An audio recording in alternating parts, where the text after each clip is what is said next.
Hello and welcome to Afis Concept TV, where we give you the latest news, gist and gossips. To all our listeners and subscribers, we say thank you for always tuning in to listen to us. And if you are just joining us, we say welcome to Afis Concept TV. Kindly click on the subscribe button to subscribe to our YouTube channel. And do not forget to turn on your notification post to be the first person to get notification when we upload them.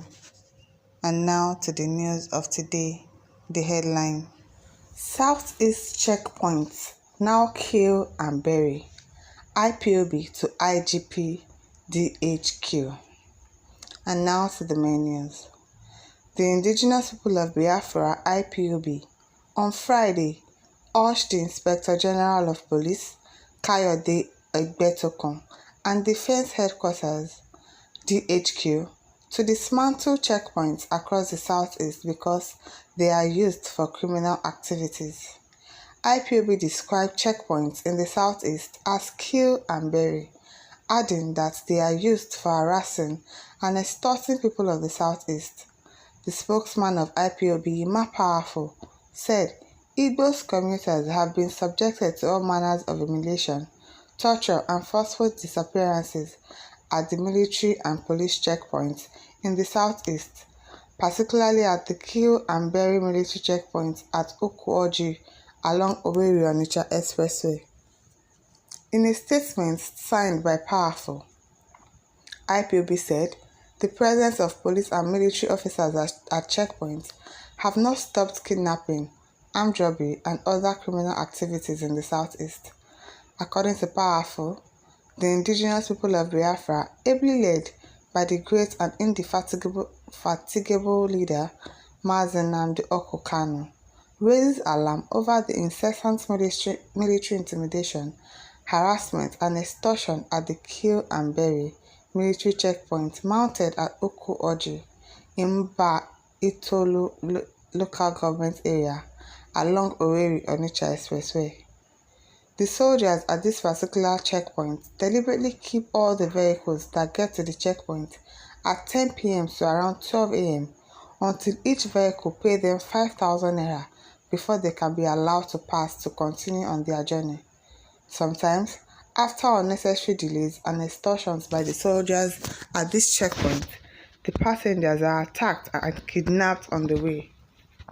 The soldiers and police officers at this checkpoint are informants for kidnappers.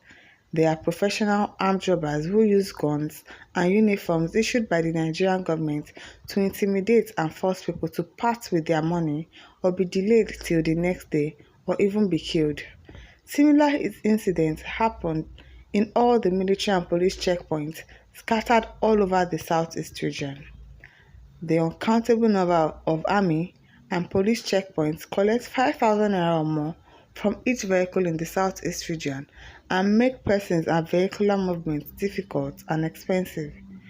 The militarization of the southeast region is not only an intimidation, an oppressive policy of the federal government of Nigeria and our major security agencies, but it is also a plan to occupy Biafra territory.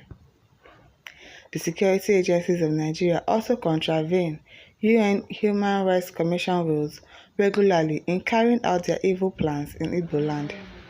The Nigerian government's economic strangulation policy against Igbo can be felt by all inhabitants of Igbo land. The excessive extortion at these military and police checkpoints make the cost of goods and transportation exorbitant compared to other regions of their country. Holding passengers at gunpoint from 10 p.m. to 12 a.m. is against fundamental human rights. All of that done in order to extort huge amounts of cash from travelers before allowing them to cross the army or police checkpoints. This shows that the Nigerian military is part of the criminalities going on in Imo State and the entire southeast region.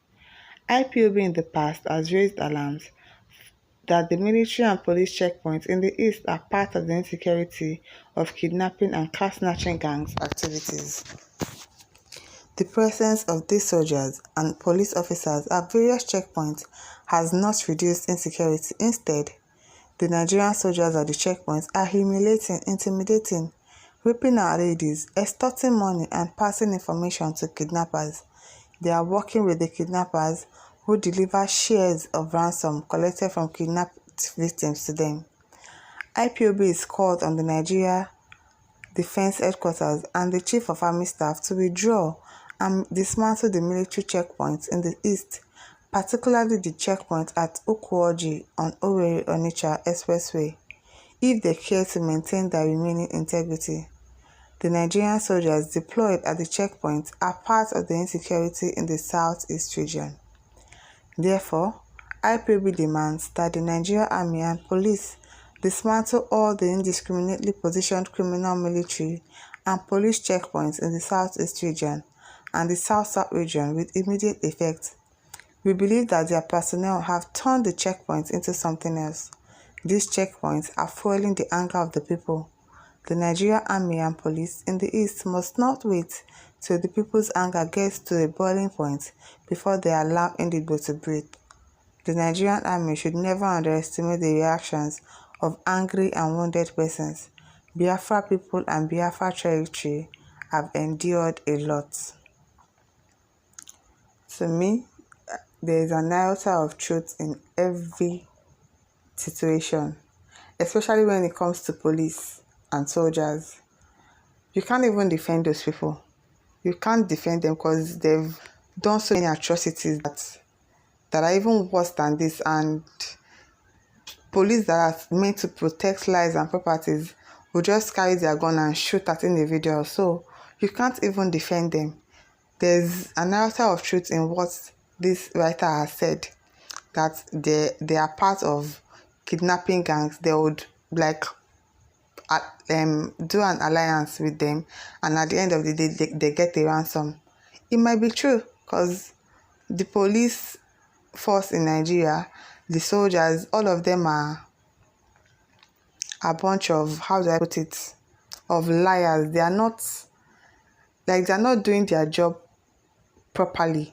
They've been bought, they've been sold, they don't have conscience. Most of them, not all of them. There are some people that still have integrity amongst them, but majority of the police have spoilt the good ones. So it's hard to defend them. It's hard to not believe that what this man is saying is not true, because they've done even worse things than this. So if these people are saying that they don't want checkpoints again, and they are threatening to get angry at some point, because if you push people to the